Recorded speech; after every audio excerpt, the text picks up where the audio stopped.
Hotel राजमहल, episode 147, उलझनों का जाल।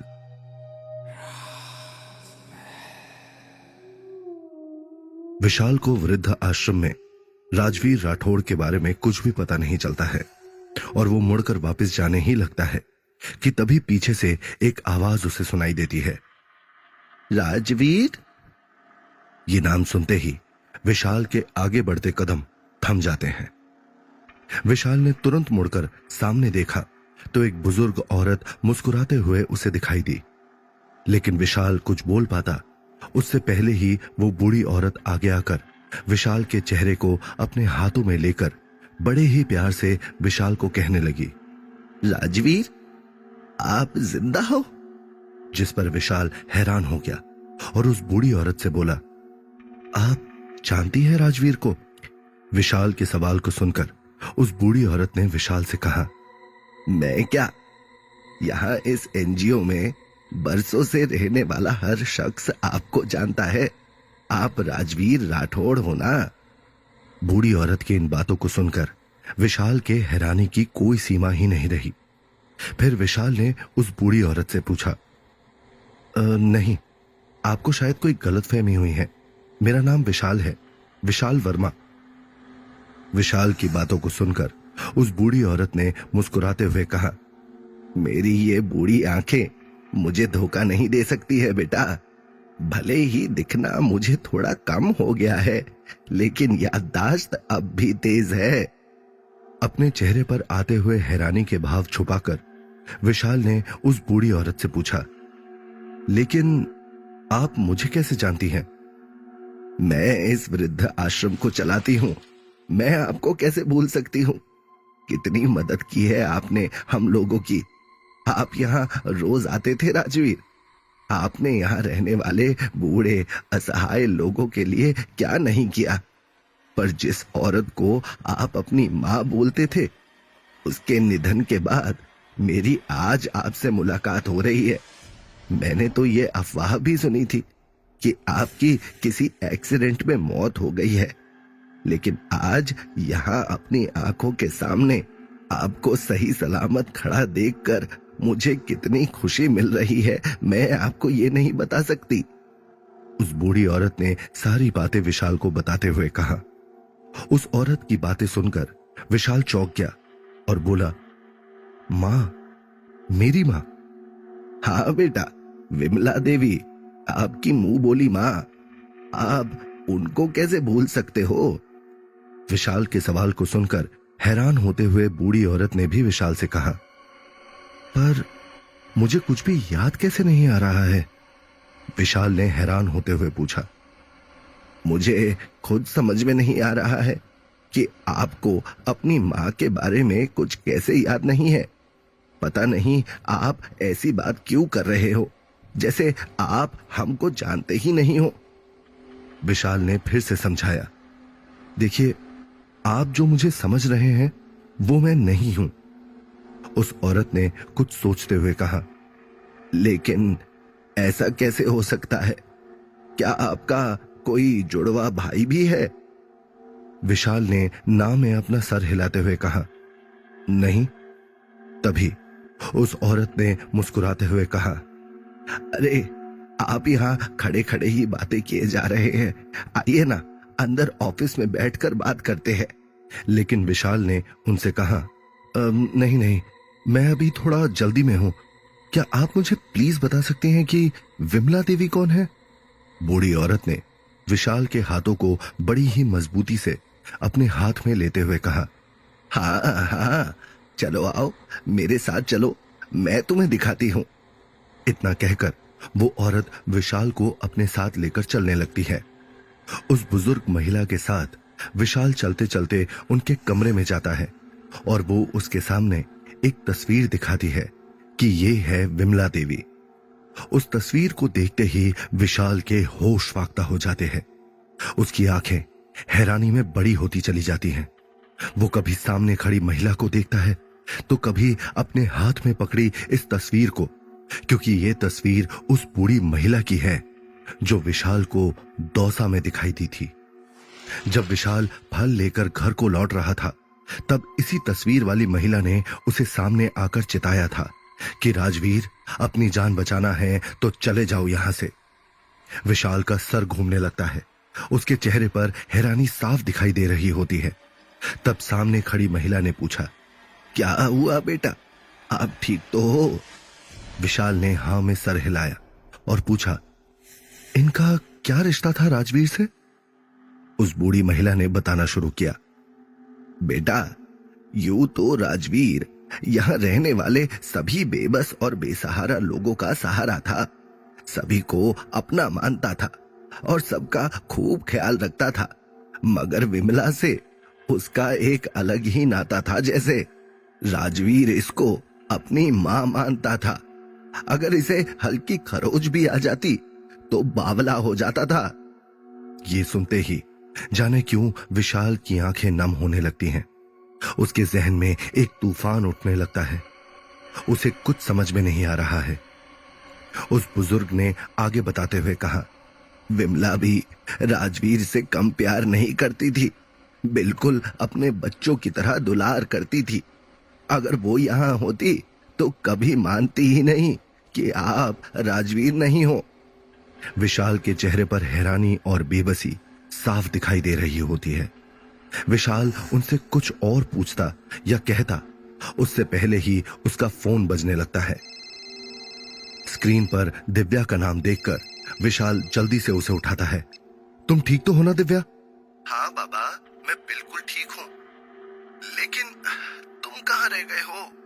जल्दी घर आ जाओ प्लीज। दिव्या ने जम्हाई लेते हुए विशाल से कहा। हाँ दिव्या, मैं बस अभी पहुंच रहा हूं। इतना कहकर विशाल ने फोन रख दिया। विशाल फिर अपने सामने खड़ी महिला के सामने हाथ जोड़ते हुए उनको शुक्रिया बोलकर वहां से बाहर की ओर निकलने लगता है। तभी उस औरत ने उसे रोकते हुए कहा, बेटा, यहां आते रहना, हमें अच्छा लगेगा। उस औरत की आंखों में विशाल के लिए प्यार और अपनापन साफ साफ दिखाई दे रहा होता है। विशाल मुस्कुराते हुए बस इतना ही कहता है, जी जरूर। कुछ देर बाद कड़ी दोपहरी में विशाल वापस मल्लिका के घर पहुंचता है और सीधा दिव्या के कमरे में पहुंच जाता है। लेकिन उसे रूम में कहीं दिव्या दिखाई नहीं देती। ये देखकर विशाल के दिल की धड़कन बढ़ जाती है। विशाल जल्दी से वॉशरूम में चेक करता है, लेकिन दिव्या वहां पर भी नहीं होती। किसी अनहोनी का डर विशाल को सताने लगता है और तभी विशाल को किचन से कुछ आवाज आती है और वो भागकर वहां जाता है तो देखता है कि दिव्या उसके लिए खाना बना रही होती है। दिव्या को इस हालत में देखकर वो उसे डांटने लगता है। ये क्या है दिव्या, तुम्हें अपनी सेहत का बिल्कुल ख्याल नहीं है। दिव्या उसे समझाने लगती है, लेकिन विशाल उसकी कोई बात नहीं सुनता और उसको अपनी बाहों में उठाकर अपने कमरे में ले आता है। अगर तुमने मेरी बात नहीं मानी तो मैं तुमसे कभी बात नहीं करूंगा, विशाल ने दिव्या से नाराज होते हुए कहा। विशाल को खुद की इतनी फिक्र करता हुआ देखकर दिव्या को बहुत अच्छा लगता है और वो अपने दोनों हाथों से कानों को पकड़कर कहती है, सॉरी बाबा, सॉरी। अब जैसे विशाल जी कहेंगे मैं बिल्कुल वैसा ही करूंगी। विशाल दिव्या को इस तरह बच्चों वाली हरकतें करते देखकर मुस्कुराने लगता है, लेकिन उसके चेहरे की परेशानी और घबराहट दिव्या झट से पहचान जाती है। फिर विशाल दिव्या के जख्मों पर दवा लगाकर पट्टी बदलने लगता है। दिव्या उसके हाथों पर अपना हाथ रखते हुए पूछती है, क्या बात है विशाल, तुम कहां गए थे? विशाल के पास भी दिव्या के अलावा कहने को कोई दूसरा अपना नहीं है। दिव्या के ये पूछते ही विशाल की आंखों से आंसू छलक जाते हैं और वो उसे ओल्ड एज होम का सारा वाकया बताता है। विशाल की बातें सुनकर दिव्या भी हैरान रह जाती है। लेकिन ऐसे कैसे हो सकता है विशाल? विशाल वहां से खड़ा होकर खिड़की के पास चला जाता है और दीवार पर अपना हाथ मारते हुए कहता है, यही तो मुझे भी समझ में नहीं आ रहा है दिव्या, कि मैं राजवीर कैसे हो सकता हूं। अरे मैं तो दौसा का रहने वाला हूं, वही पला बड़ा हूं। मैं विशाल हूं, विशाल। लेकिन ये किस्मत जाने मेरे साथ कैसे खेल खेल रही है। विशाल को इतना परेशान देखकर दिव्या की आंखें भी नम हो जाती हैं। वो बहुत अच्छे से जानती है कि यह दौर विशाल के लिए कितना मुश्किलों भरा है। कैसा लगेगा जब किसी को अपनी पहचान पर ही शक हो जाए। वो बिस्तर से उठकर विशाल के करीब जाती है और उसे गले से लगा लेती है। मैं जानती हूं ये वक्त थोड़ा मुश्किल है, लेकिन तुम बिल्कुल फिक्र मत करो विशाल, कोई ना कोई रास्ता जरूर निकल आएगा। विशाल भी दिव्या की बाहों में सुकून महसूस करता है और फिर दिव्या को बिस्तर पर ले जाता है। अब हम दोनों को आराम कर लेना चाहिए, फिर मैं शाम को तुम्हें डॉक्टर के पास भी ले जाऊंगा। दिव्या हां में सर हिला देती है और विशाल भी उसके बगल में लेट जाता है। कुछ देर बाद दिव्या गहरी नींद में सो जाती है। वहीं विशाल की आंखों से नींद कोसों दूर है। वो बार बार करवट बदल रहा होता है, लेकिन जैसे नींद भी जाने उससे कौन सी दुश्मनी निकाल रही है। पिछले दिनों में जो कुछ भी विशाल के साथ हुआ, वो सारे ख्याल रह रहकर विशाल के मन को कौंध रहे होते हैं।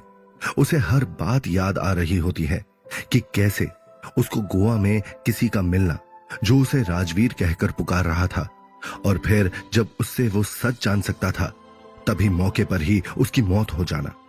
फिर वहां से वापस आकर होटल राजमहल में वो तस्वीर मिलना जिसमें वो होटल के पुराने मालिक के साथ मौजूद है, जिसे उस दिन से पहले उसने कभी नहीं देखा था। फिर यहां मल्लिका के घर से उसकी और मल्लिका की एंगेजमेंट की तस्वीर मिलना, वो मल्लिका जिसे उसने पहली बार सिर्फ होटल राजमहल में देखा था। उसके साथ उसका कोई रिश्ता पहले से अगर था भी तो उसे याद क्यों नहीं है? क्यों मल्लिका उससे सच को छिपाना चाहती है? ऐसा कौन सा राज दफन है विशाल की सच्चाई में? कौन से राज दफन है उसके वजूद में जो उससे छिपाया जा रहा है?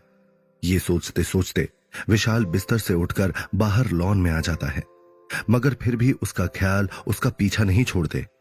उसे फिर ख्याल सताने लगता है कि कैसे उसका अपनी मां की बीमारी के चलते दौसा जाना हुआ, जहां उसे सब लोग ऐसे देख रहे थे जैसे उसे कभी देखा ही ना हो। फिर उस फल वाले का मिलना और उसकी आंखों के सामने ही उसका इतनी बुरी तरह से मर जाना। ऐसा जो भी कोई होता है जो विशाल को सच से वाकिफ करवा सकता है, उसकी मौत कैसे हो जाती है? यह बात तो तय है कि कोई तो ऐसा जरूर है जो नहीं चाहता है कि विशाल सच्चाई की तह तक पहुंचे, लेकिन वो कौन है और ऐसा क्यों चाहता है? लेकिन तभी विशाल को अपनी आंखों के सामने विमला देवी का चेहरा नजर आने लगता है, जिन्हें पहली बार उसने दौसा में देखा था और उन्होंने भी उसे राजवीर कहकर पुकारा था। फिर उनका उस ओल्ड एज से ताल्लुक होना जिसका पता उसे होटल राजमहल से खुद मिला था। वहां पर मौजूद एक बुजुर्ग महिला का विशाल को फिर से राजवीर कहना, ये सोचते सोचते विशाल का सर फटने लगता है। ये सब क्या हो रहा है मेरे साथ? कौन रोक रहा है मुझे मेरे वजूद तक पहुंचने से? आखिर कब तक चलता रहेगा ये? विशाल अपने मन में ही बुदबुदाने लगता है। कुछ देर यूं ही बिताने के बाद विशाल कुछ सोचता है और घर से निकल जाता है। कुछ देर के बाद विशाल अमन के घर के बाहर खड़ा हुआ है और अभी भी अमन के घर पर ताला लटका हुआ देखकर विशाल गुस्से में पैर पटकता है, लेकिन सिवाय गुस्सा होने के उसके पास और कोई चारा भी तो नहीं है। विशाल एक और कोशिश करने के लिए अमन को कॉल करता है, लेकिन उसका फोन आउट ऑफ रीच आता है। विशाल की झल्लाहट अब दम तोड़ने लगती है और वो जोर से चिल्लाता है, क्यों धोखा दिया अमन तुमने मुझे? तुम तो मेरे दोस्त थे ना, फिर क्यों किया मेरे साथ ऐसा? तभी अचानक हवाओं का रुख बदलने लगता है। तेज आंधी आने लगती है, पेड़ों से टूटकर पत्ते इधर उधर बिखरने लगते हैं। विशाल कुछ भी समझ पाता उससे पहले उसके कानों में एक आवाज गूंज जाती है, बेटा एक बार वापस से दौसा जा, तुझे बहुत से अनकहे सवालों के जवाब मिल जाएंगे। ये सुनते ही विशाल की आंखें हैरानी में बड़ी होती चली जाती हैं। यह आवाज विशाल ने आज से पहले भी दौसा में सुनी है। ये किसी और की नहीं बल्कि विमला देवी की आवाज है। उसे अपने पीछे उनकी आहट महसूस होती है। विशाल जैसे ही पीछे पलटकर देखता है तो उसे दूर दूर तक कोई भी दिखाई नहीं देता और अगले ही पल वहां का मौसम फिर से पहले की तरह शांत हो जाता है। फिर विशाल ना आओ देखता है ना ताओ, और जल्दी से बस स्टैंड पहुंचकर दौसा के लिए रवाना हो जाता है। अब विशाल के मन में एक आत्मविश्वास है। जाने कौन सा जुनून उसे अंगारों की तरह मजबूत बनाता जा रहा है। शायद किसी ने सही ही कहा है, ये जिंदगी ऐसी चीज है जो आपको अपने आप सब कुछ सिखा देती है। बिल्कुल ऐसा ही कुछ अब विशाल के साथ हो रहा है। वो अब एक ऐसे रास्ते पर निकल चुका है जहां से वापस लौटना अब नामुमकिन दिखाई दे रहा है। विशाल दौसा बस स्टैंड पर उतरता है और ऑटो लेकर जल्दी से अपने घर की तरफ निकल जाता है। घर पहुंचते ही उसकी हैरानी की सीमा नहीं रहती, क्योंकि घर पर एक बड़ा सा ताला लटका हुआ है। ये सब अचानक कहां जा सकते हैं? तो क्या होगा आगे? कहां चले गए हैं आखिर विशाल के परिवार वाले? क्या दौसा पहुंचकर विशाल को सच का पता लग पाएगा? क्या विशाल राज से पर्दा उठा पाएगा? इन सभी सवालों के जवाब जानने के लिए सुनिए होटल राजमहल, सिर्फ पॉकेट एफएम पर।